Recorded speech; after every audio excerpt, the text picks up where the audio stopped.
Sinar mentari menyelau mata, pedih di mata cuba ditahan.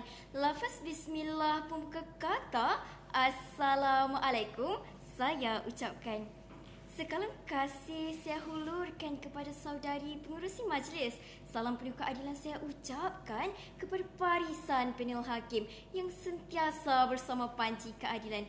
Salam penuh penghargaan buat penjaga masa yang sentiasa peka dengan detik-detiknya. Dan salam penuh uhwah buat warga Dewan yang jauh di mata namun dekat di hati. Andai patah sayap Raja Wali, bertungkat jua saya kemari. Bukan niat untuk diulik mimpi, tetapi untuk mengajak anda semua menyelami, menghayati dan mendalami mauduk syarahan saya pada hari ini, iaitu akhlak mulia pembangkit ummah bertamadun. Menurut Kamus Dewan edisi keempat, akhlak mulia membawa konotasi budi pekerti dan kelakuan yang baik. Manakala frasa pemangkin ummah bertamadun pula ialah faktor yang mempercepatkan kemajuan ummah di dalam kehidupan. Dirangkumkan, akhlak mulia pemangkin ummah bertamadun membawa pengertian budi pekerti yang mulia menjadi tonggak kemajuan dan kejayaan sesebuah ummah.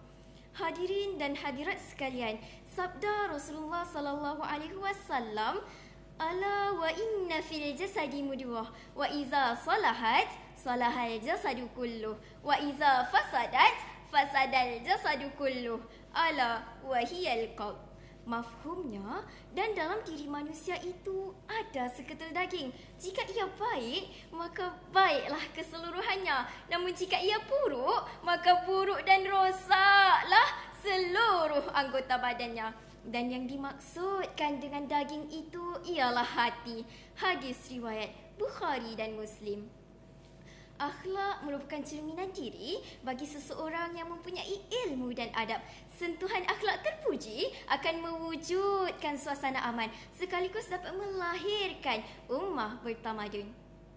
Warga Dewan yang dirahmati Allah, seterusnya saya tampilkan hujahan saya dengan kata kunci yang pertama, iaitu amanah dalam tugasan pencetus ummah berkualiti.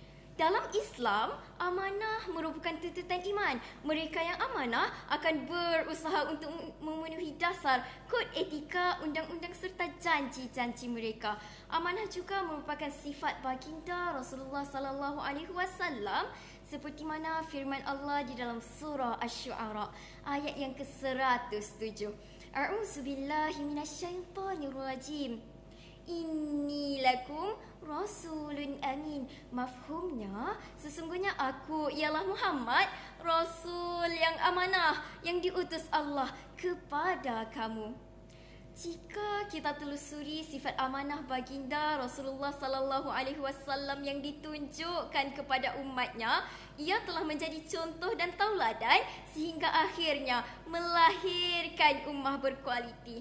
Namun hari ini, apabila disebut berkaitan amanah, rakyat sibuk menunding jari ke arah pemimpin, mengatakan mereka mengamalkan rasuah. Namun sedarkah kita bahawa pokok tidak akan bergoyang jika tiada angin meniupnya? Begitu juga rasuah tidak akan berlaku jika kita, rakyat, tidak menerima tumbuk rusuknya. Justru itu, bersikap amanahlah dalam menjalankan tugas untuk melahirkan ummah berkualiti. Warga Dewan pemegang amanat bangsa, kata kunci saya yang kedua, ketakwaan yang mantap, pemangkin ummah cemerlang. Takwa menurut Sayyidina Ali radhiyallahu anhu ialah takut kepada Tuhan yang mulia, beramal dengan kitab yang diturunkan, redha dengan sedikit dan bersiap sedia menghadapi hari kesudahan. Dengan mempunyai ketakwaan yang mantap, keimanan yang utuh, kemudian dipancarkan lagi melalui kesungguhan amalan, akan melahirkan ummah cemerlang. Bertepatan dengan firman Allah Subhanahu wa taala di dalam surah An-Nur ayat yang ke-52. A'udzubillahi minasyaitonirrajim. Wa may yuti'illaha wa rasulahu wa yakhshallaha wa yattaqu faulaika humul faizun. Mafhumnya, dan barang siapa yang taat kepada Allah dan Rasulnya dan takut kepada Allah serta bertakwa kepadanya, nescaya merekalah orang-orang yang mendapat kemenangan.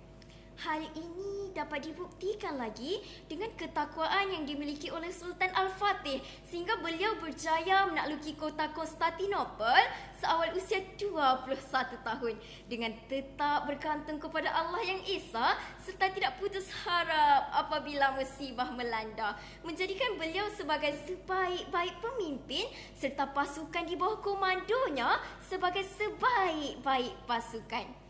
Maka sudah terang lagi bersuluh bahawa ketakwaan yang mantap pemangkin ummah cemerlang. Sidang saksi yang bermisi lagi bervisi. Seterusnya, kata kunci saya yang ketiga, kesabaran yang tinggi pencetus ummah gemilang. Sabar menurut Kamus Dewan ialah petah menahan penderitaan, tidak terburu-buru membuat keputusan serta tenang menghadapi ujian. Firman Allah Subhanahu wa taala di dalam surah Al-Baqarah ayat yang ke-153. A'udzu billahi minasyaitonir rajim. Ya ayyuhallazina amanu ista'inu bis-sabri was-salah. Innallaha ma'as sabirin.